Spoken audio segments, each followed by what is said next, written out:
Welcome to another episode of the Sports Bros Podcast, featuring the Almighty B Live, the Money Man Scottie D, and your host, the head of creative, Eddy Is. And without any further ado, let's give it up for the Sports Bros.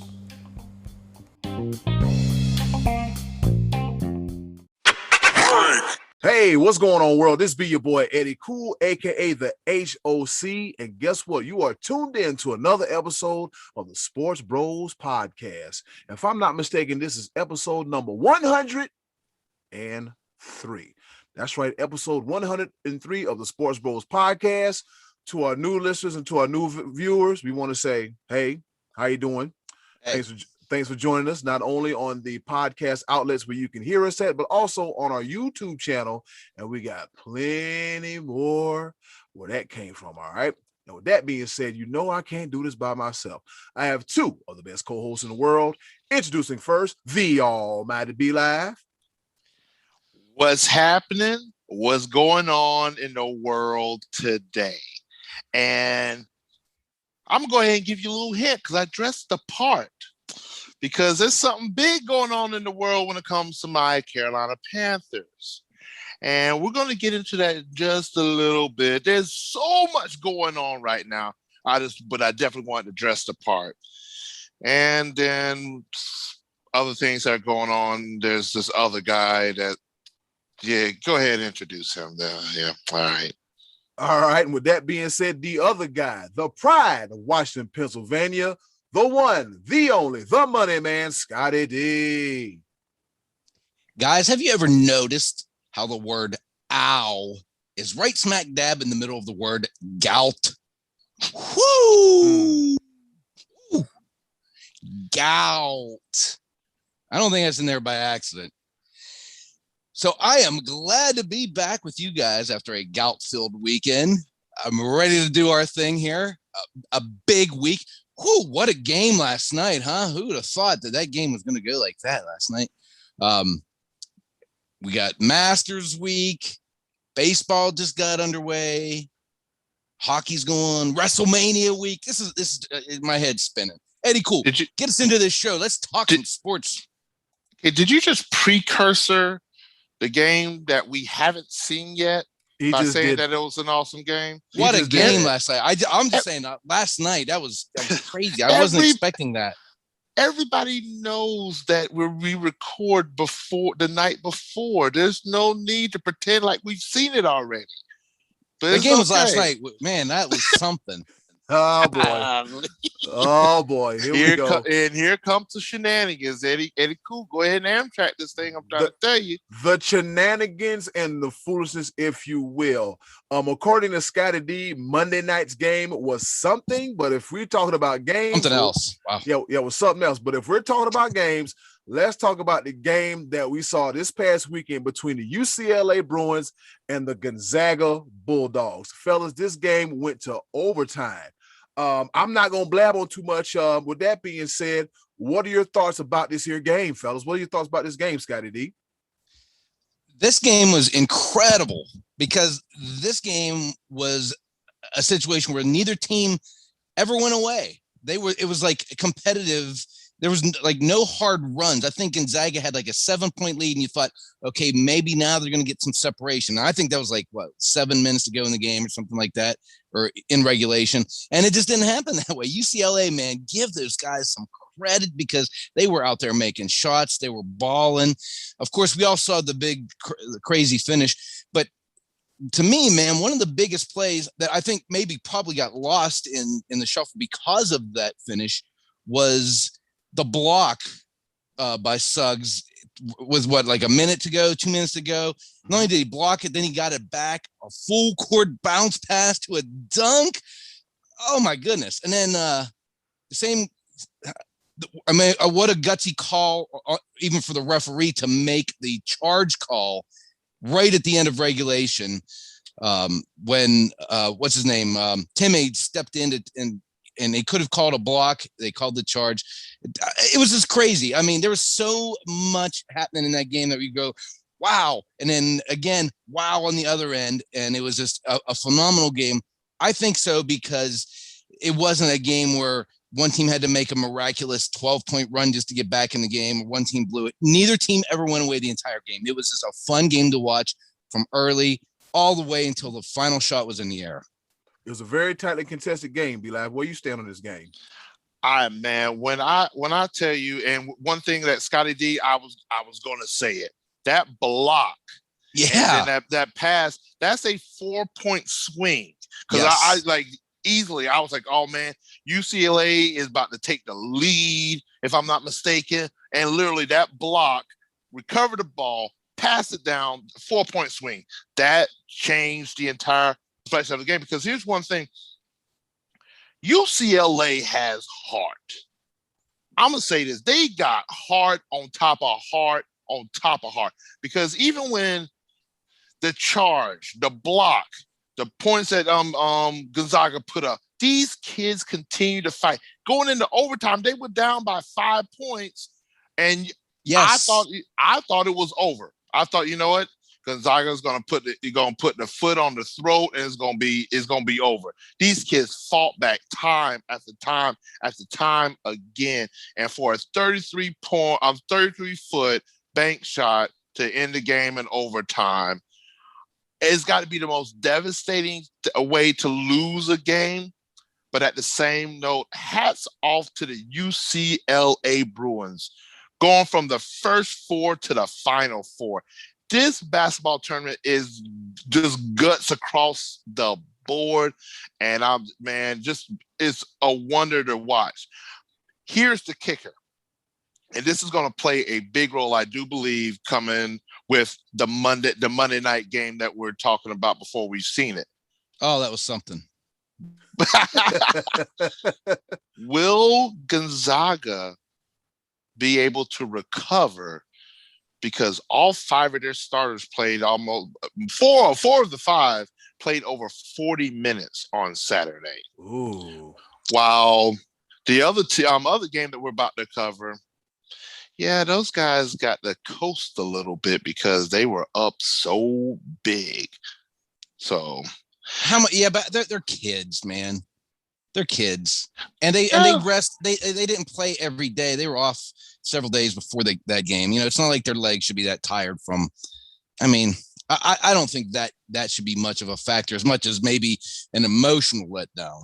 You know, because you're so high from that shot, and you're jumping on the table, and you're celebrating. Because you know they didn't sleep that night. Yeah, how could you be in that amped up after that mess? God, jumping up and down. This is a celebration. Woo! Yeah. And we don't have a game till Monday yet. We're going to burn all kind of energy. Go ahead, Scott. How do you not just sit and just replay that in your mind all night and stay up and watch highlights? And, you know, I mean, and even for the UCLA, man, they have to. I hate seeing them lose because of the way they played. And I kept thinking at some point, once they got up against more, stiffer competition, that they may run out of gas and that this great run was going to come to an end. And it didn't. And even Coach Cronin afterwards, he said, what can I say to my guys at this point? I mean, they gave me everything that I could ask for. There's nothing you could say, oh, we should have done this. They lost on a ball that was flying through the air with, in a tie game as time expired. The only thing you could maybe say is they maybe should have pressured the ball off the inbounds, but that happened so fast. There was no timeout to set up a defense, and you don't want to foul a guy in that situation. You sure don't want to foul a 3-point, a 3-point shot. That's guys jumping up from half court. You surely don't want a foul in that situation because chances are he's not going to make it. In this case, it just did. He did. He hit a crazy good shot, and man, I hated seeing somebody lose that game, but it just made me feel like Gonzaga was Destiny's darling on that particular night. Yep, you're right about that. And then the second game, Houston versus Baylor. Fellas, is there really much to talk about as far as that game goes? No. Houston, that game was not much now. Houston went ice cold. Oh my God. You hate to describe it this way, but oh my God, they couldn't hit the broadside of a barn when they were. It was, God, and it's one of those things. Baylor was up 45-20 at halftime. It's all but over with. Houston tried, but that was way too much of a deficit. And then on top of that, Baylor got to play 13 of their players. Their starters, I'm pretty sure they benched their starters. Only one player had over 35 minutes. And he's the star on Baylor. When I say the star, I don't mean really like he's like their number one guy. He's one that he leads the team in assists. He distributes the ball. Davion Mitchell he's the only one that played over 35 minutes. But they got, again, 3-guard play. Every one of them could put the ball on the court, drive to the hoop. All 3 of them can hit the long ball. It's going to be something interesting. Again, Scottie D says that, hey, they're kids and they're going to be rested. I'm just saying, there's wear and tear. These kids have been away from home. This is the long haul, and to go into an overtime game, all the emotions involved. I honestly think that gives Baylor the edge, but that again, we'll find out in we'll find out in an hour and 20 minutes. Yep, an hour and 20 minutes, and the national championship game will be between the Baylor Bears and the Gonzaga Bulldogs. Will the Zags finally do it? That was crazy last night. That was crazy. God bless America. When is the last time we've been able to say that the number 1 team in the country and the number 2 team in the country are in the national championship game? I was gonna mention that, Baylor was just obviously better than Houston in that situation. Mm-hmm. We think that also of Gonzaga when it comes to UCLA, but they had their hands full. UCLA was the hottest team in the country, and sometimes that's enough in this tournament. This is a case where the 2 best teams all year are advance, and so that's kind of cool because you don't always get that. You get upsets and things happen along the way. A cold night and it eliminates it, but this was the 2 best all year, so good for that. That's awesome. Yep, because normally, like you said, there's a point in the season, or actually the tournament, as to where the number 1 seed or like a top seed, they hit a speed bump and then it's derailed and then they're going back home crying and everything. But UCLA has nothing to hang their head about, man. They gave a valiant effort throughout the whole damn tournament. So they've been a pleasant surprise for during this whole tournament. All right, fellas, in other college basketball news, Roy Williams said, you know what? It's about time for me to go. It's about time for me to ride off into the sunset. And before we recorded this today, there was a coaching search going on. And then Carolina, they finally got their man. They got longtime assistant Hubert Davis. Hubert Davis, as you know, he's an alumni of the University of North Carolina. And for the past 9 years, he spent under the wings of Roy Williams as a head coaching assistant. And he was a star during his time under Dean Smith while at the University of North Carolina. The question I have for you, the Almighty Be Live, what are your thoughts on the hire of Hubert Davis? I love every bit of it. Okay. There is no other choice in this matter. Long time, deep roots with North Carolina. We like you mentioned, he was a star for Dean Smith. Coach was the assistant for Roy Williams. He was a part of both of these just epic times in college basketball when it comes to North Carolina Tar Heels. He bleeds North Carolina blue. And on top of that, I'm gonna say it because if he is what the TI is, he is also a minority hire. So, I mean, it's just everything you could envision when it comes to this day and age to pick up the reins of a great basketball program. Hubert Davis fits every bit, every check mark he fits. I'm 100% behind this hire. There really was nobody else. There's people out there they could have considered, but this was the absolute right choice. Yeah, I think so too. I think it was kind of a natural transition to go to a guy who, I mean, it seems like North Carolina is the one school who wants to keep it in the family, so to speak, and keep, bringing their own guys along. And I thought that this was, I actually kind of thought this, I was actually talking to my dad about this the other night. I said, I don't think they're going to go outside and try to lure a bigger name coach down there when they have a guy who personally, I think probably should have gotten this job a couple of years ago. I think Roy Williams kind of held on a little bit too long there towards the end. And this guy has sat next to Roy Williams. And so it's not like he doesn't know the game. This guy's, like you said, B-Live, he's bled Tar Heel blue his whole life. And he may be actually a little bit of a youth infusion that program needs right around now. I think he's a perfect hire. The only one I thought that maybe they might consider was Kenny Smith.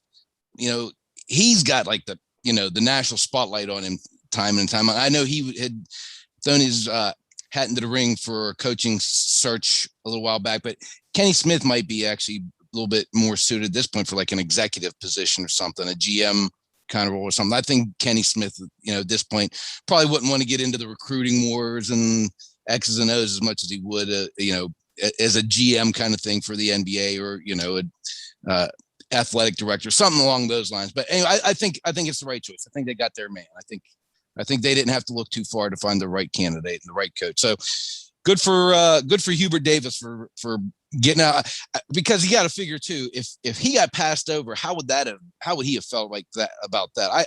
I couldn't see him sitting on the bench over there, behind another coach after, pouring his own blood, sweat, and tears into it all those years. So I think they got the right guy. Yeah, if they would have skipped over Hubert Davis, it would have been ugly, and he would have got the hell. They got the hell up out of there. And it's kind of the classic case of, you look at Juwan Howard, who went to the University of Michigan, and he understands. You have to get someone that understands the culture of what it is to be at the University of North Carolina. You have to get somebody that understands the culture. Just like Jim Harbaugh understands the culture at the University of Michigan, but he can't beat Ohio State. But in the words of the almighty B-Live, I digress. Yeah, but man, oh man. Yeah, I digress. Kenny Smith would have been the only other real big name that I've thought about that as well. But yeah, again, Hubert Davis, absolutely, I'm all for it. All right, yes sir. Yep. Hubert Davis, that's a good hire, man. That's a good hire. You just have to look down the bench because, let's see, as long as we've been alive, it's been Dean Smith, that ugly Matt Doherty era. Sometimes that's the one time where keeping it in the family does not work. They had Guthrie before him, though. They had Guthrie for 3 or 4 years. Yes, that's right. It Bill Guthrie? Yes, Bill Guthrie. Yeah, was it Dean Smith, Bill Guthrie, Matt Doherty, and then there was there's Roy Williams, and now there's Hubert Davis. And so it's good that they kept it in-house, and like you said, a youth movement is needed for the University of North Carolina. And look at Scottie D's beautiful background. It's a golf course. So that can only mean one thing. The Masters is right around the corner. I think kickoff is 3:00 Thursday, if I'm not mistaken, but it is Thursday, the first round of the Masters. And in the field, we have such names as Tony Finau, our favorite, Bryson Boom Boom DeChambeau, Brooks Koepka, Dustin Johnson, and Jordan Spieth. And with that being said, fellas, I'll pose this question to you first, Scottie D, to B-Live, you can chime in. Who's the favorite to win it all, and who's going to have a breakout tournament? Well, that's a loaded question because the Masters sometimes produces unknowns that, they step up to the forefront here. Guys, earlier in the year I said it looked like Jordan Spieth's game was sort of rounding into form, and he was going to win a tournament this year. And I was all set to pick him to win this tournament, and he won this past weekend. So it's kind of hard to ask a guy to win 2 tournaments in a row after not winning any since 2017. But however, that has actually pushed him up. He's one of the odds are the favorites are Dustin Johnson, Bryson DeChambeau. Spieth is now up near the top there. I think DJ and DeChambeau are the 2 odds-on favorites to win this. Obviously, DeChambeau is playing as well as anyone on the tour, and DJ is a defending champion. I'm just excited to see it in its natural form at this time of year when, last year we missed it because of the pandemic. So we did get to see it in November with no spectators, and it was nice to have it, but this is when it's supposed to be. So it kind of feels nice to get it back. As far as who could be a sleeper, I kind of like Billy Horschel. This guy has played well, kind of under the radar. He's been like right near the top of the leaderboard all through the early part of the season.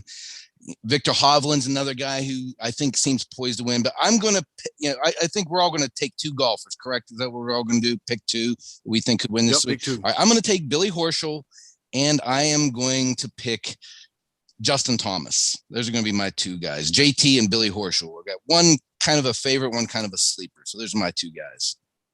All right, B-Live, the same question applies to you. Who's going to have a breakout tournament, and who's your favorite to win it all? Here's a couple things I take into consideration. Of course, my heart of hearts is rooting for Dustin Johnson, and he is the odds-on favorite, sitting at 9-1. The only reason why I have just a slight reservation about it is that he won it in November. November is completely different conditions than it is in April, and so I want to see him do well. Here's one thing. Here's my two picks, though. I feel like Patrick Cantlay has a case. I think his youth, and he's one of those ones that he's my Tony Finau sort of way, like just hoping that he gets over that hump. And I'm wondering, this Masters situation will work out well for him.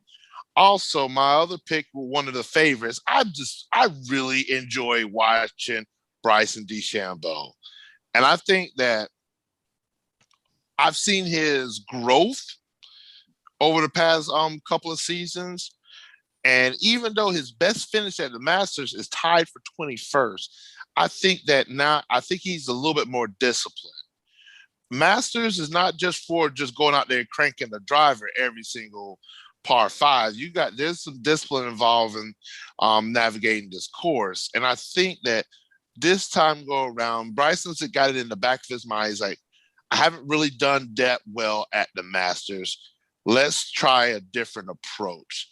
So my two are that's Patrick interesting Cantlay. though, B-Live, because I'm going to tell you something why that's such an interesting pick.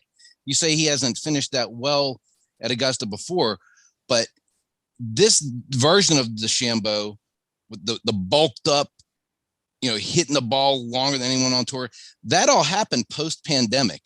If you remember last year when the pandemic hit and there was no golf for 8 weeks or whatever, that's when he really packed on the muscle and came back after the pandemic. And I remember we talked about it here. We're like, did you see DeChambeau busting through his shirt the other day? I mean, that's when he really got big, and his tee shots aren't really that errant. He gained actual, driving yardage post-pandemic without really, it's not like he's whacking it into the trees off the tee every time. He's put together a pretty solid overall game.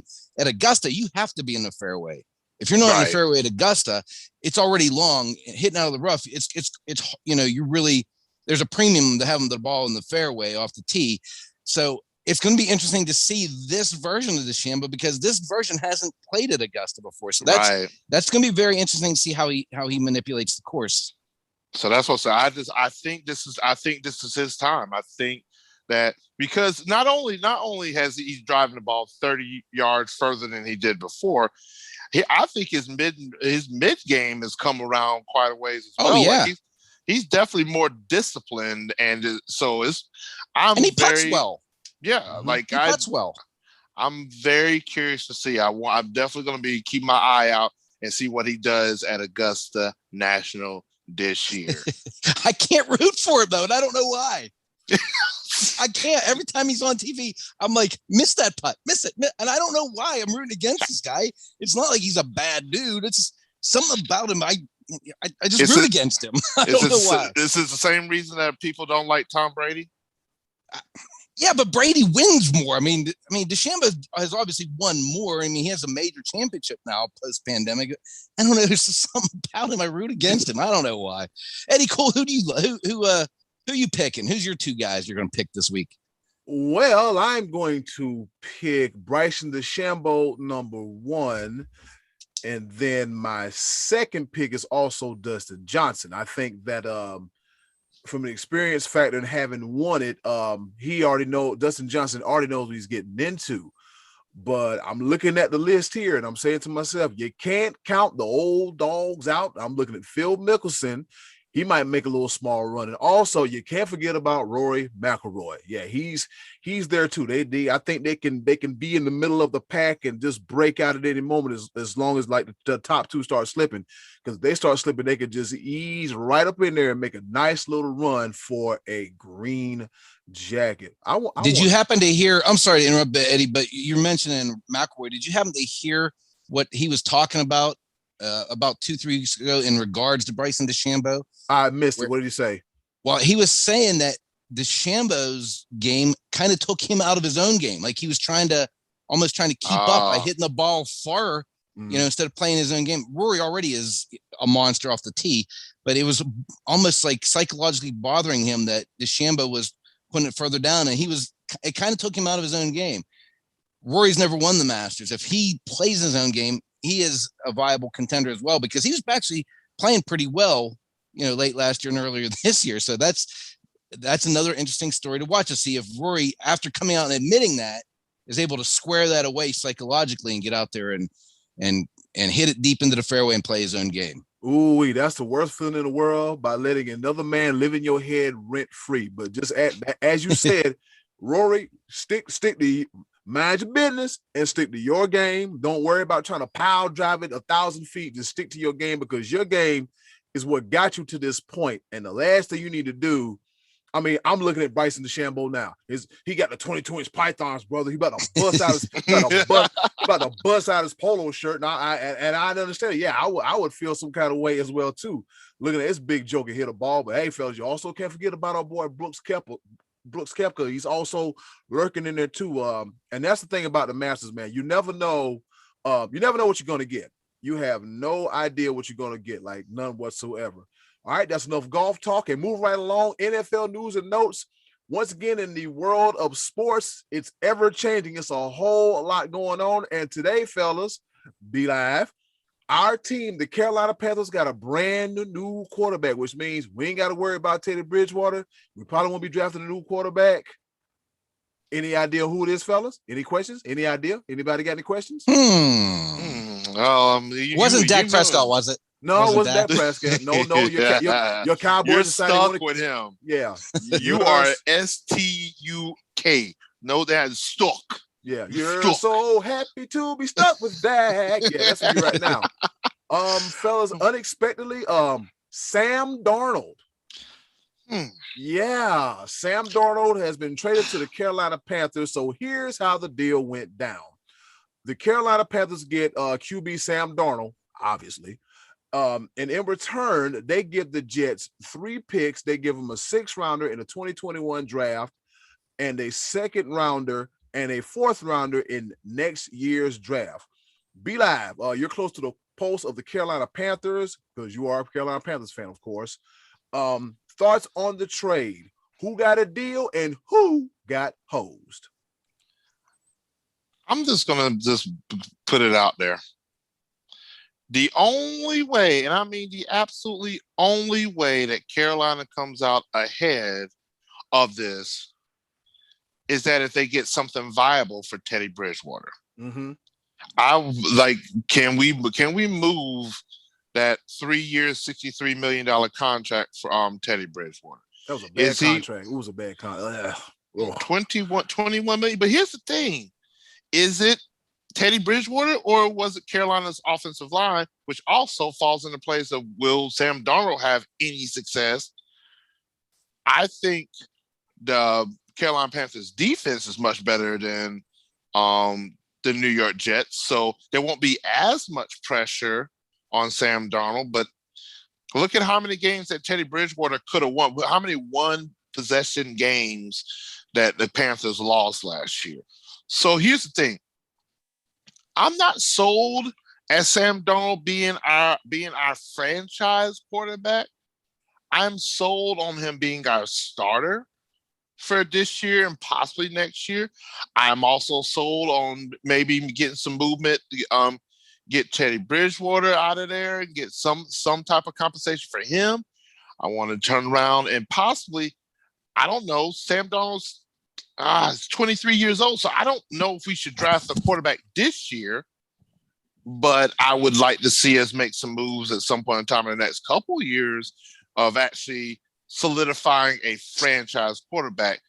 Maybe Sam Darnold could do some damage. Maybe he comes in with fresh blood and be like, "Hey, this is my time. This is my opportunity to become a franchise quarterback. This is my opportunity, fresh start." And he's got weapons. I mean, he's got people to throw the ball to, which the Jets definitely did have. So, it's what right now is even. No, there's no winners or losers when it comes to this. Even straight. It's okay. even straight. Only, like I said, the only way Carolina Panthers find a way to come out ahead of this is to find viable compensation for trading Teddy Bridgewater. And yeah, we shall see. Yep, we shall see. Scottie D, I know you don't give a damn about the other team if it ain't the Cowboys, but I would like to hear. Not true. Not true. But I would like to hear what you have to say about this trade involving Sam Darnold going to the Carolina Panthers. All right, first, before I get into the Panther side of it, let me just take a quick peek at the Jet side of it.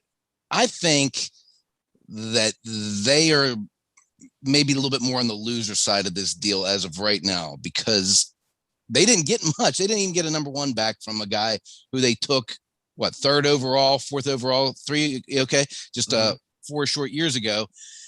I thought at some point they would get a little bit more in return, but obviously that was what the market was. If that's their best available deal to get that back. So obviously teams weren't willing to go out on a limb and get this guy. I think this obviously leaves Zach Wilson now probably is going to be their quarterback of the future. And I heard TJ Hushmanzada, TJ Who's Your Daddy the other day saying that this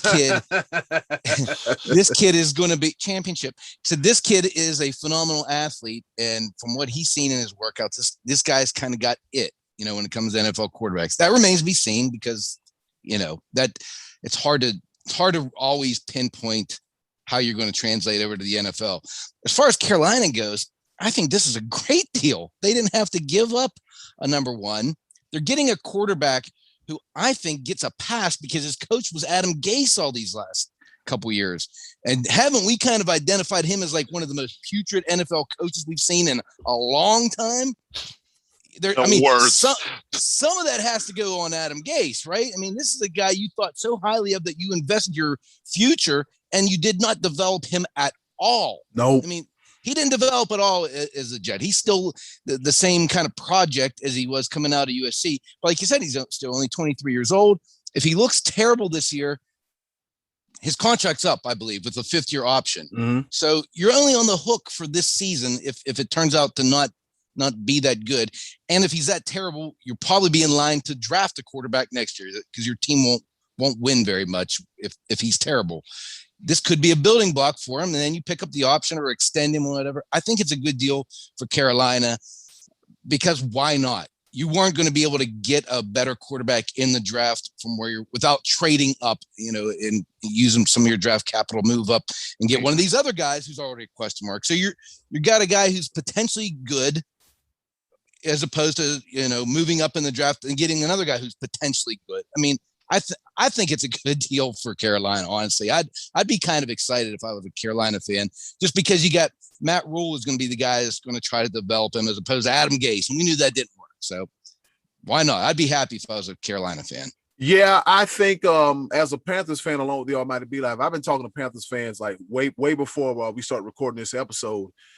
And the deal, I think the Panthers won the deal because, they get a quarterback that's solid when protected. That's one of the things he didn't have in New York. he wasn't as protected, even though they got Mekhi Becton, but Mekhi Becton, he wound up getting hurt, and then it just became, and then the season just fell apart like for the New York Jets. And with their new coach, Robert Saleh, he's more of a defensive-minded coach, which means he's not going to spend too much time in trying to develop Sam Darnold, but instead, he'll focus on the defense, which I get it, but you also have, you gave a lot to get the guy, but now you have him here, you have to protect him, and which they haven't done a good job doing. And I think for Sam Darnold, kind of like the Baker Mayfield situation, he needs consistency. He needs consistency in a system, so that way we can see what he really is, and the talent, and he can be able to maximize the full extent of his talent instead of dealing with this and dealing with that and switching out coordinators. And then from a talent level, like the Panthers are here, the Jets are right there. They're even like miles apart from each other anyway, because now you have to look at the whole fact that while playing in New York, he had a chemistry with one Robbie Anderson, who's also a member of the Carolina Panthers. Oh, yeah. Yes. Yeah. I didn't think of that. Yes. Who also had 1,000-yard receiving season last year. So the familiarity with somebody that's already there. And then the Panthers, they can put up points. And with that defense, hopefully they can be able to stop a nosebleed. So we shall see what's going on with the New York Jets and the Carolina Panthers. I'm going to be a little bit biased, but keep pounding. And guess Dabo. Bless America. You got to hit us with it one time, be live. All roads lead where? All roads lead to Dabo at any given point of time. Yes, sir. All right, and speaking of leading to the roads, fellas, guess what time it is? Tell me. What time is it? I'm glad you asked. It is time for our favorite portion of the show. Once again, the choices of the voices. And with that being said, hey, yo, Button, hit it. And now, our favorite part of the show, the choices of the voices. Once again, thank you to the wonderful and ever so lovely Ms. Button for introducing our favorite segment of the show. You heard a woman, she ain't got no right, rhyme, or reason to lie. The choices of the voices segment. To our new listeners and our new viewers, Scottie D comes up with a question. He asks you. You answer it via our Facebook like page or Scott Donnelly's Facebook page. We talk about it. We go crack a few jokes. We'll agree with you, disagree, but overall it is good, clean fun. And we're gonna wave at you one more time to let you know that, hey, we see you and you see us. All right. With that being said, Scottie D, what's the question for this week's choices of the voices? Well, the question was, who do you think is going to win the World Series this year? But my question may as well have been, who's your favorite baseball team? Because that's kind of the answers that we got here. Loyal fans, loyal to their favorite teams. So let's get into it. Let's see what we got here. I know last week I told you that my picks to go to the World Series was going to be the Yankees and Braves. Just for the heck of it. Well, I'll get more into that. Let's see what the listener said here first, Eddie. Cool. Let's get it on. The estate of Marvin Gaye, please do not sue me because I ain't got nothing that you can get. With that being said, we're going to lead off with Joey Buckets, Joe Gaffigan. He said, let's go Nats. He said, last year was a Little League schedule. We're the real defending champs. Opening day didn't go so great, though. So Joe Gaffigan, he picked the Nats, the Natty Boys. Yeah, go ahead, be live. I said, need them to get healthy. Yeah. And that nasty bug is still out there. Where you? And they added Josh Bell and Kyle Schwarber. I smell a lot of strikeouts coming. I don't like it. You don't like it. All right. Yeah, I'm just saying same division. I ain't for it. They're only 2 years away from a world. I mean, they're the World Series champion from the last time we had a full season. So we're not going to dismiss Washington yet. The Washington baseball team. I think that's what they're called at this point, aren't they? The Washington baseball team. They've gone. Washington baseball team. Yeah. The Nationals. I think the Nationals. I think that's okay.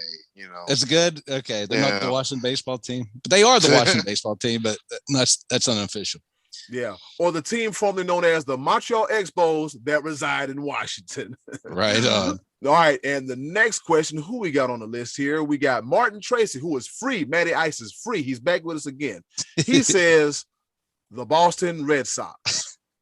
Oh, throw him back in jail. 0-3 as we are we're recording. 0-3.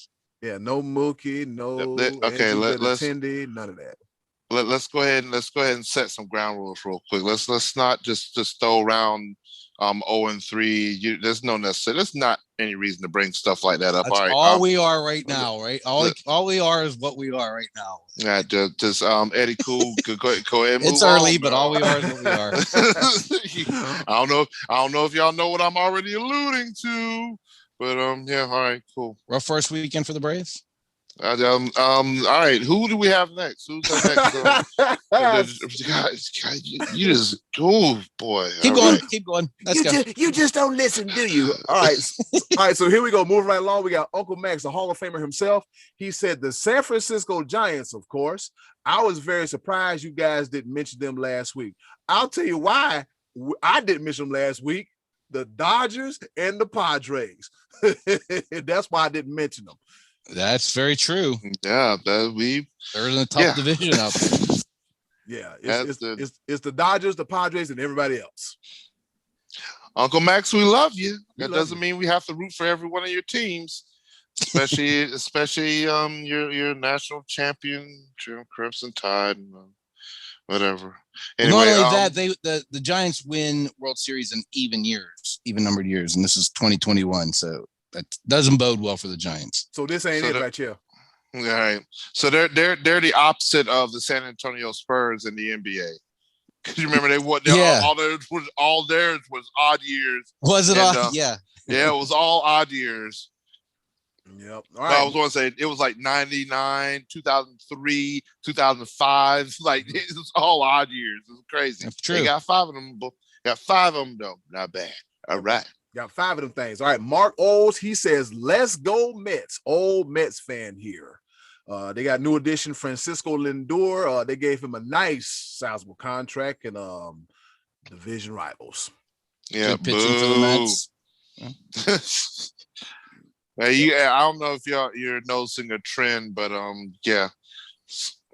Scott is actually the one that's being unbiased for the first time. All right. For the boo anybody in the NL East except for my Bravos. I'm not picking the Pirates, so I'm going to keep this like a legit kind of from my end. Go ahead. Who else? There you go. Scottie D is going to keep it honest, and we appreciate your honesty, Scottie D. We really not raising the Jolly Roger in October. I'm going to tell you that. Go ahead. Oh man, here we go. Craig Burns, he said, I haven't watched a baseball game in years. Trey Duke says, Yankees sweep. Woo! I like that pick. Yeah. Trey Dizzle said Yankees. Okay, but you know what? Wait a minute. Hold on, like, because I know we've talked about this before, but I still just ain't to the point of where. How did y'all pick the evil franchises in both football and baseball? Yeah, I said what I said. Both of y'all are Dallas Cowboy fans, which is way over here. And New York Yankees fans way over here. I can't. My arms are too long to stretch. Let me see if I can. How does this work out? They not don't forget the Lakers. Yeah, exactly. Sorry. Wait a minute. Hold on. Here we go. It's way over there somewhere. Yeah, Yankees. Lakers. Well, here's the thing. Be live. Mind your own business. Next. You say, I root for who I want to root for. I root for who I want to root for. Oh, when I see you, how about that? When I see you on the street, oh, you lucky you didn't watch it. He got bold over the teleconference. I said, who the hell he think he's talking to? Really bold over good old Al Gore's DC Internet. Mind that business. Mind that business. All right, so oh man. All right, so moving right along, we got a friend to the show, JR, and he said the Atlanta Braves. The only thing doing the chop there. And that's the only thing me and JR agree on ever in anything. Ever. And that's it. Yeah. You're Clemson. He's South Carolina. North Carolina, Duke. And then Philadelphia. The Eagles, Panthers. Yep. Just can't get right. And you know what? Yep, bring it back. Hey, JR. He's still a brother. He's still a brother. That's the best thing about friends, man. You know, you disagree on some things, but you have some things we have the same commonality. That's the beauty of a friendship, of a 20, 30 plus year friendship. We've been boys forever and a day. Here we go. Hold on one second before we continue. JR, the next time you call me and leave some mess on my voicemail because you don't agree with something I say on this show, me and you gonna have words. Because guess what? I get to record this every single week. So I'm gonna call you out every single time, leaving some mess on my voicemail, talking about you want to talk about something. You can talk about these. Oh, my bad. Wait. Boy. You almost went Dusty Rose, early TNA Impact. Oh, my God. Woo-wee. Breaks. All right. Breaks, bubble. All right. All right, move right along. I'm back. All right, move right along. We got terrible Pete Talansky. He said, I think the Yankees are the best team in the American League. Toronto will give them some pressure in the East. I think that they have some great young stars in Toronto. You're right about that. Just not the pitching. The Dodgers are the best team in the National League and will get pushed by the Padres all season. But I say, ... Yankees over Dodgers in 7 in October. The last repeat champs were the Yankees in 98 and through 2000, and I think they keep that streak going. You know, that Blue Jays roster is actually it's better than I thought it was. When I wasn't really I didn't give them enough attention before we did the show last week. But this team's got Bo Bichette, Vlad Guerrero, Marcus Semien, George Springer. This team's loaded. Now, like Pete said, I'm not sure yet what to think about their pitching. But this Blue Jays team they're set up to be a very good team this year. They could contend, and they got the best of the Yankees the opening weekend. Like we said, it's only 3, 4, or 5 games in as of right now. But Toronto looks like they could be very serious this year. Yeah, because I'm looking at the roster now. You know, you got I call them the next gen 3 with Bo Bichette, Kevin Biggio, and Vladimir Vladimir Guerrero Jr. When somebody lose down weight, 40 pounds, he lost 40 pounds. Yeah, when somebody lose weight, that mean they finna take something serious. You heard me? They finna take something real serious. So that was a good one, man. The Toronto Blue Jays, they just it might be neck and neck. It might be real close in the East this year because the Orioles ain't doing nothing. I ain't hearing nothing about them. The Red Sox, they'll be on the bottom. They're down a little bit. They're rebuilding. Yeah, they'll be here doing this. And so Rays, Jays, and the Yankees as far as that goes. And then we got Corey Logren. He said, let's go Bucks. Ha-ha, Scottie D. 1 for the Pirates, baby. Here we go. Let's go Buccos. Let's go Buccos. They're not doing anything this year. I'm going to tell you that. We still have Polanco. I still have to watch Polanco. Well, at least you don't have to watch Clint Hurdle. No, he's gone. Thank God he's in the rearview mirror. But to get back to that Yankee Blue Jay thing, the Yankees, they worry me. I think they see. I thought they were the most talented team in the American League, like Pete said. And the thing with the Yankees, that the team that they have on opening day is not necessarily the team that's going to be playing in October, because they're going to make some wheeling and they're going to do some wheeling and dealing. And they didn't do a lot this offseason because they were trying to stay at the luxury tax threshold. They were trying not to overspend, which they have typically done in the past. That's not to say when the trade deadline comes up, if there's a deal they won't take it to improve their pitching staff. But I thought they were going to make a play for Trevor Bauer. He's out in LA collecting big money. So the Dodgers are definitely poised to be there again. I picked the Yankees. I'm not going to change it based on one weekend. They could get hot, but there's a lot of potential for a lot of strikeouts in that lineup, man. I mean, Stanton and Judge have all the thunder in their bats, but they're going to strike out a lot, and Hicks is going to strike out a lot. And, it's not enough contact hitting for me, and their pitching staff is still a question mark.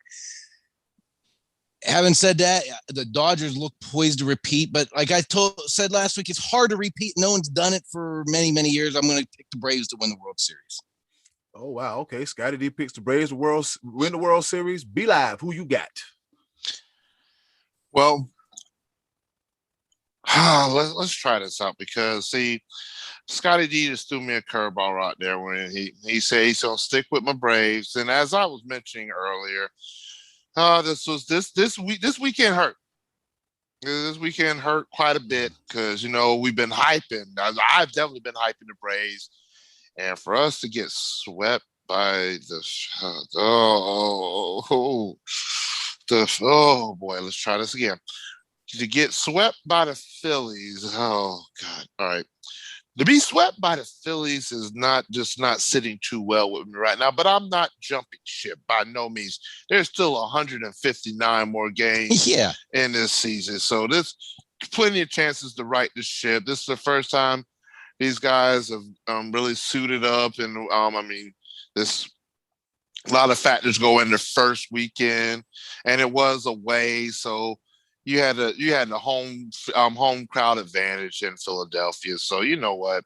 That goes a long way. Did they actually have fans there? I wasn't even paying attention there.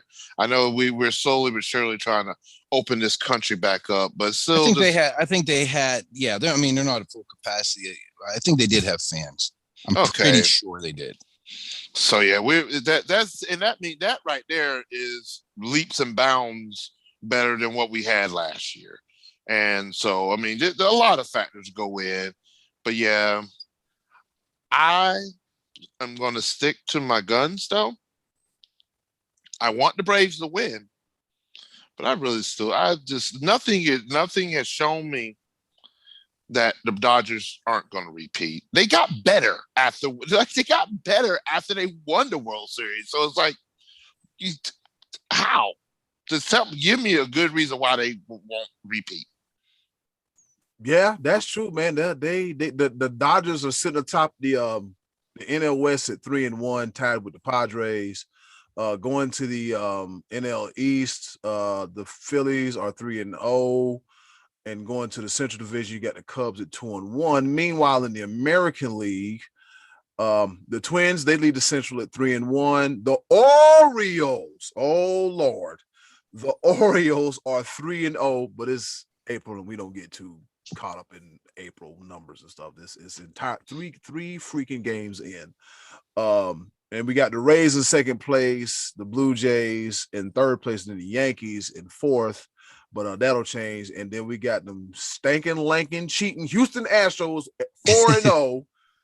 Lost George Springer, to Toronto at 4-0.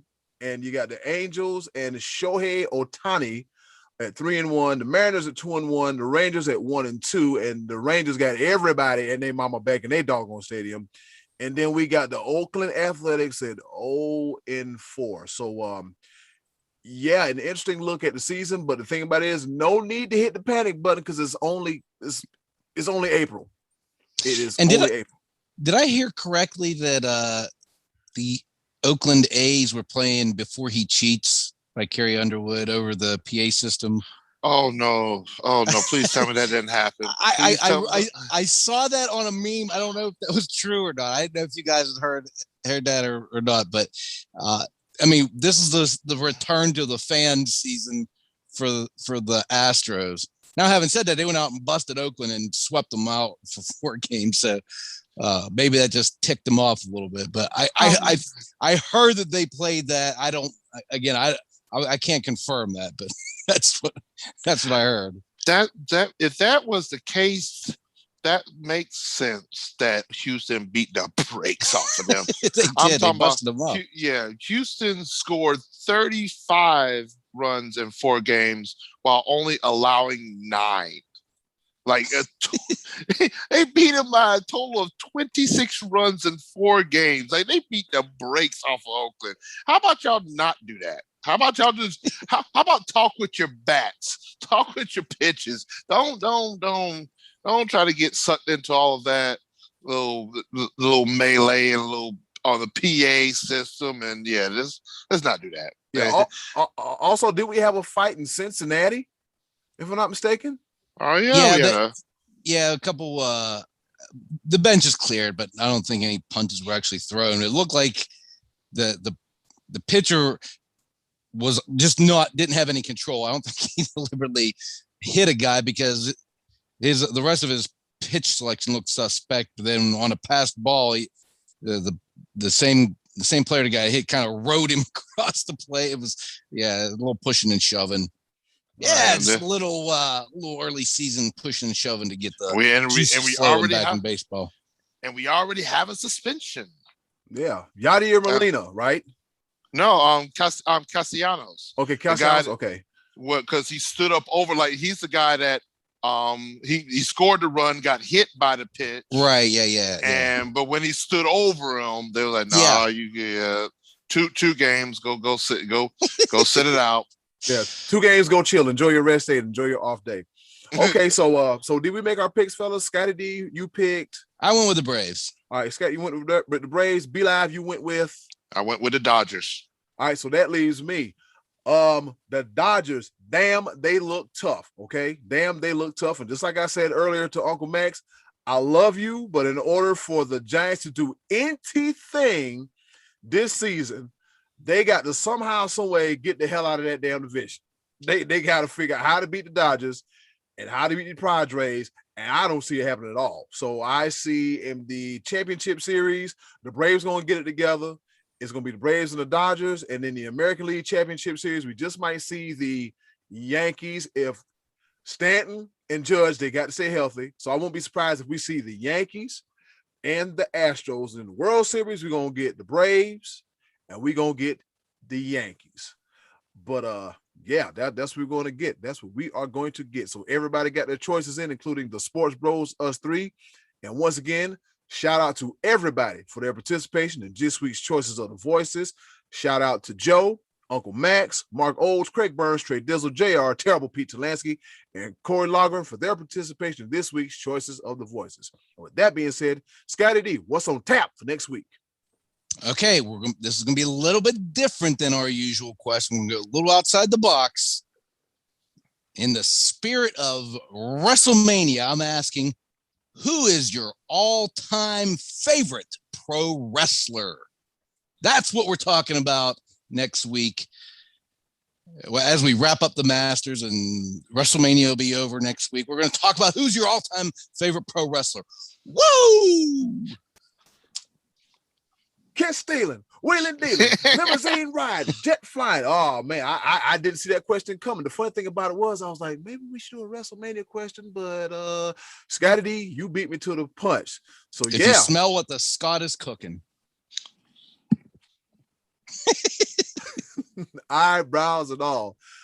All right, ladies and gentlemen, that's it for this week's Choices of the Voices. Come back when we're going to talk about some wrestling on Choices of the Voices. Who's your favorite wrestler? Who you like? Who you love? How many championship belts you got? How many t-shirts you got? Yep, and we'll see you once again next week for another edition of Choices of the Voices. Okay, boys, let's bring it home with a round of pepper.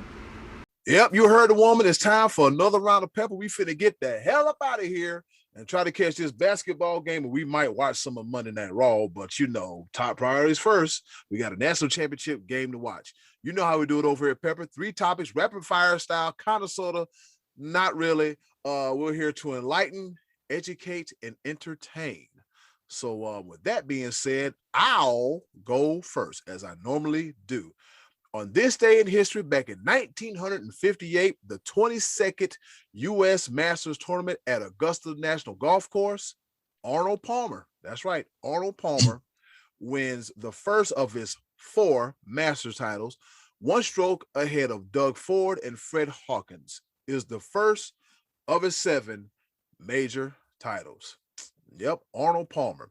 The drink is pretty good as well, too. Over to you, Scottie D. All right, so this past week, the All-Star game was for the Major League Baseball All-Star game was moved from Atlanta. Commissioner Manfred, who's like my favorite person in the world. Oh boy. He's in charge of this operation, and they moved it from Atlanta. Now, listen, we have talked before that the Sports Bros podcast is not going to get into politics. So I'm not saying, I'm not going to go and tell you what side we land on here or who should be, how you should be viewing this whole voter thing that's going on down in Georgia. But I'm going to tell you something. It's a slippery slope when sports organizations start making decisions based on politics. Because while there might be a lot of people who say we shouldn't be in Georgia, there might be a lot of guys in Major League Baseball said we should be. And no matter what state you go to, you're going to have people on both sides of the fence that are going to be for and against things that go on within that state. I hate this so much because I don't think that sports organizations need to be going red and blue. And I feel like that's the way we're going with this. I couldn't hate this anymore. And I could care less where the All-Star game is. But when you're starting to make decisions based on politics and you're speaking for everybody in the league, I hate it. Rob Manfred, do better. Be live, over to you. Oh, and the dominoes are already falling. Texas governor decided, nope, not throwing out the first pitch. Yeah, don't come here too. He's not even getting involved. He doesn't even want. Yeah. And that's the whole point. That no matter what state you're going to go into, there is going to be political issues that you agree and don't agree with, and they are opinions. And they shouldn't be taken as gospel, and you shouldn't be making your decisions of where you're playing games based on that. I'm sick. This makes me sick. Yeah. Sick. Well, I'm gonna see if I can lighten the mood in here real quick, because when it comes to injuries and injury reports, and there's all kinds of designations and things people going on, especially in the NBA. You got players that, oh, you know what? I need a rest day and all kinds of other things. But they definitely took the cake with Oklahoma City Thunder and Al Horford. So during the Friday game against Phoenix, he was designated on the injury report because they decided, Oklahoma City Thunder said that they're going to, Al Horford done for the season. You know what? We want to focus on newer talent. We're not in a good position to make the playoffs. So we want to develop our up and coming. But to designate Al Horford as old on the injury report, y'all disrespectful. Y'all wrong. Cut it out. Because this has happened one time before, back in 2012, with old Tim Duncan. He was designated as old when they sat him out of a game. And his comeback in 2021 with Al Horford. Hope you recover from being old. I don't know how you do that. Eddie Cool, the ball. Hey, I'm glad you're sticking up for the old guy, because I believe you designated me as old once or twice on this show, if I'm not mistaken. Well, that's just truth. And I mean, but then you don't sit out of games because you're old. So I'm a gamer. So you're not on the injury report. So I'm a gamer. I had gout all weekend, and here I am, buddy. Scottie D didn't have the gout. He had the gouch. The gouch. Ouch. Yeah. Wait a minute. I think I found the title of our episode. The gouch. Ouch. Not the gout, but the gouch. Be live. We've heard people in our community not call the gout, but child, I got the gouch. What is the gouch? You know it's bad when the word "the" is in front of it. Yeah. The gout. I don't just have gout. I got the gout. The gouch. Yeah. How come that wasn't a character in the in the 80s when Vince McMahon was taking over territories? Coming down the aisle, the gouch. The gout. That's my favorite wrestler. Yeah. He can't be touched by a pillow or even looked at. The Gouch. All right, so here we go. Pepper point number 2. And speaking of professional wrestling, Chris Jericho of AEW fame and former WWE fame will appear on Broken Skull Session on the Peacock Network. Hell yeah. Yes. After I think after night 2 of WrestleMania, if I'm not mistaken. Yes. I think so, yeah. Yes, after night 2 of WrestleMania. I know some of you are thinking, oh my God, how in the hell is Chris Jericho a member on the roster of AEW appearing on WWE programming? I'll tell you how it happened, because as you know, there's this thing called the Forbidden Door, and Tony Khan has kicked it down with this size 10 shoe. We're gonna say he's size 10 shoe, but I don't know. He probably kicked it down with his shoe, and everybody's worked with everybody. And for years, the WWE is like, look, we'll just stay over here, and everybody else, you do what you want to do, because we're number one, and everybody else, Iron Sheik reference. Stone Cold Steve Austin and Vince McMahon, Stone Cold called Vince McMahon, hey Vince, is it okay? Yeah, Steve, sure, it's fine. Well, damn, Vince, all right, sure, no problem. So he got the okay from Vince McMahon. So Steve Austin was kind of sitting there like, well, damn, son, I don't know if I can do this or not. So he sent Vince McMahon a text. You sure about that, big man? Vince McMahon said, you know what, pal, you can do it. So it is all good, green light, go. So earlier the middle of last week, Triple H was a part of a conference call promoting the NXT TakeOver Stand and Deliver, which is going to be on Wednesday night and Thursday night. And he was asked a question, and Triple H just said, hey, look, and I quote, he said, I've said it a million times on a million things. Vince has been very open for business and was best for business for WWE and open to working with whoever. People sometimes create their own situations in their head. I got that quote from Microsoft MSN.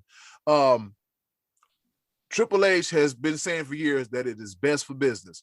Not only is it a catchphrase, but it's real life. Over to you, Scottie D.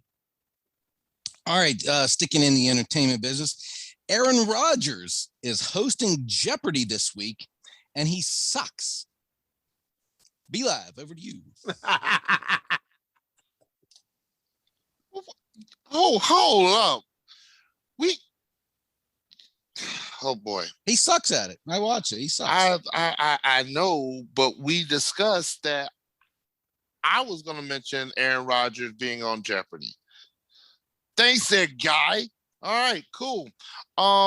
Yeah. Okay, forget I said all that. No, it's already out there now. You done chop the pepper, cut it up, and fricasseed the bastard. All right, so I'll figure out. I thought you were talking about something else. I have 2 more points. Hashtag we here now. It's over with now. Shoot, you done drug the cat out the bag and slapped the mess out of it. All right, cool. In other news, Paul Pierce, do better. I want to publicly apologize to Julia Pierce. She's been married to Paul Pierce for 11 years now. They got married in 2010. And for your mans to be on Instagram Live with almost naked strippers, his friends playing poker, they throwing chips at these scantily clad women with some junk in the back area region of their bodies. Trump. And also smoking of the herbal essence. I mean, he's in California, so it's legal probably, so he's allowed to do that. But I'm just saying there's a big-eared mouse that might have a problem with it, because that's your employer. So Paul Pierce, again, Julia Pierce, I do apologize. Your husband's an idiot. And we shall follow this story to see what the consequences are, and I'm pretty sure there will be consequences. Eddie Cool, the ball. Paul Pierce did some bad stuff, huh? Oh yeah, they were throwing poker chips at at this one girl that was dancing on the floor. He looked like he was in the clouds up there, blowing strange clouds, as some has been said in some of these urban songs that we've heard.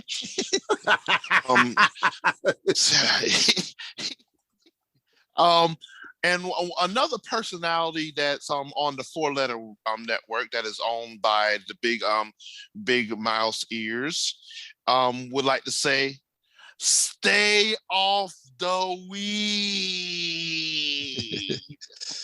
because he was clearly under the influence when he went on Instagram Live. And yeah. Yes, sir. All right. I guess he claimed that, hey, I don't know how to work the phone, Paul Pierce. I don't want to hear it. You could have had some of them young gals tell you, don't go live.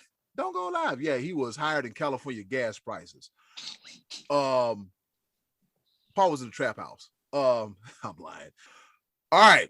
My third and final pepper point. I'm not going to talk about it too much. I'm going to dangle a carrot because it's going to prompt me to make a video, which you can tune into on our YouTube channel on Thursday. So Kevin Durant and actor Michael Rappaport, they get into it. As we know, Kevin Durant is sensitive to the point to where he makes burner accounts on Twitter and hides behind a blue egg, throw jabs, and hide his hands behind his back. Michael Rappaport is an actor. He's been in the game forever, and he always has something to say. They had a Twitter exchange via the DMs, direct messages between them two. There was mention of somebody's wife, somebody getting spat on, somebody homophobic slurs and everything. So Kevin Durant got fined to the tune of $50,000 for using offensive and derogatory language towards Michael Rappaport. See y'all Thursday, because this video is going to be good. So you want to hang around for that. And with that being said, over to you, Scottie D. Yeah, I'm looking forward to seeing what you have to say about it, because I have some opinions on that too. So next week we'll recap whatever you say on that video, and because yeah, there's some stuff to be said about that. Yeah. All right.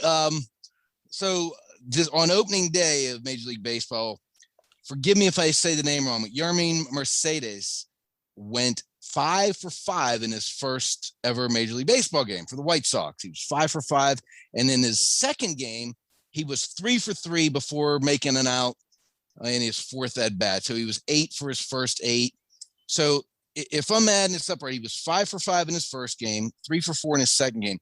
So that just tells me if that's, you get an average of 4 at bats per game, we'll say. If he only gets half of that, 2 for 4 for the rest of his career, he'll probably go to the Hall of Fame. Yeah, that's yeah. Okay. So there you go. You have your task in front of you. Get to it. Be Live, over to you. All right. I do appreciate you passing the ball my way. Finally, as opposed to stealing it like you did before. Ricky Henderson. But yeah. Sucks. Well, and because when you steal something that wasn't yours in the first place, you don't appreciate anything. So if you're gonna, I need a little bit more appreciation for the fact that Aaron Rodgers sucks at Jeopardy. Yeah, he sucks. I'm gonna take it a step further. This is not, it's sports related because it has Aaron Rodgers, but there's one guy that I just don't understand why he is not the clear-cut choice to be the host of Jeopardy. I mean, all he did was, he was on a TV show, Star Trek: The Next Generation, for 7 years.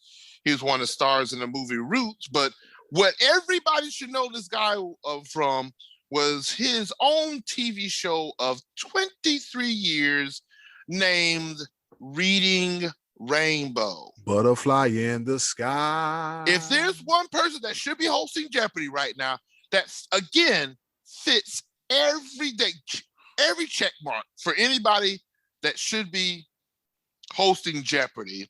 Highly intelligent show. Somebody that inspired millions of kids to read more and to further their knowledge. It would be LeVar Burton.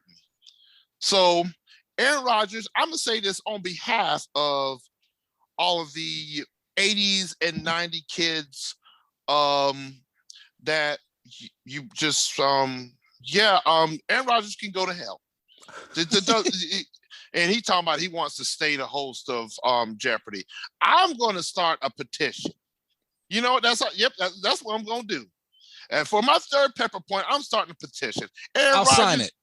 Me too. You got two right. You got two signatures. No. LeVar Burton, period. I don't know if he doesn't want it, but if go ahead. You know who if they're going to get an athlete, it should have been Shaq. Shaq should be hosting Jeopardy. What's going on? What's going on? His slow talking self. Welcome to Jeopardy. Here we go again. You know, Eddie Cool, just go ahead and get the dump button ready because there ain't no way. That's incorrect. It was not in the form of a question. That's not in the form of a question. What the hell is this? What in the entire hell is everybody's going? Oh God! This is Jeopardy, starring Shaquille O'Neal. Oh, what's going on, Chuck? I'm Shaquille O'Neal. This is Jeopardy, and welcome to Jeopardy. Ken Jennings, what's your first question? I don't know. Or Ken Jennings. I mean, really, but it should have been. He was good. Yeah. It should be LeVar Burton, but yeah, I would be all for Ken Jennings as well. But definitely, without a shadow of a doubt, or Marshawn Lynch. Marshawn Lynch would be another good one. Lord.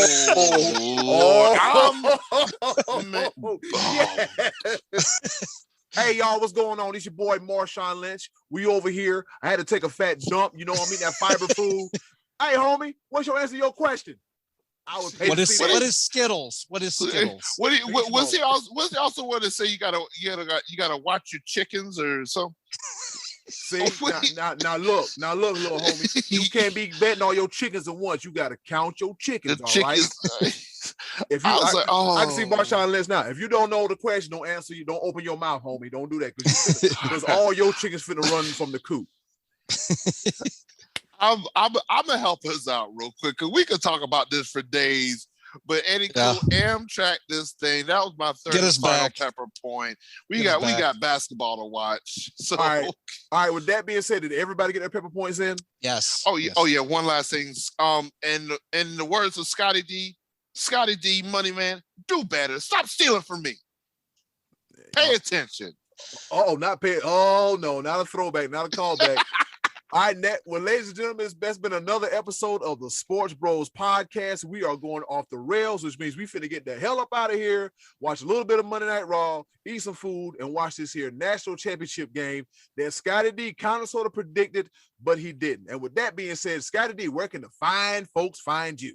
I'm still in his moment. No, on the tweet you machine. You can find him on Money Donnelly on Twitter, and somewhere in Washington, Pennsylvania. You lost your rights to say anything else on this show. You can find me, your boy, a Church Road. We got 100 beers on tap. Stop it. No, I'm not there anymore. Her name is this Kelly. Be your boy, Be Live, the Almighty. No I. On that's stop it. We're off the rails. Y'all know where to find us. Sports Bros Podcast. Find us. Facebook, PCast, gmail.com, YouTube, all those things. Eddie Cool, take us home. We just the hell with it, you know. And then closing, do something nice for yourself, and if you can, do something nice for someone else. They're greatly appreciated. Wear your mask. Don't spit. Don't be shooting videos at the trap house. Don't be getting somebody DMs being offensive. And with that being said, it's been another episode of the Sports Bros Podcast.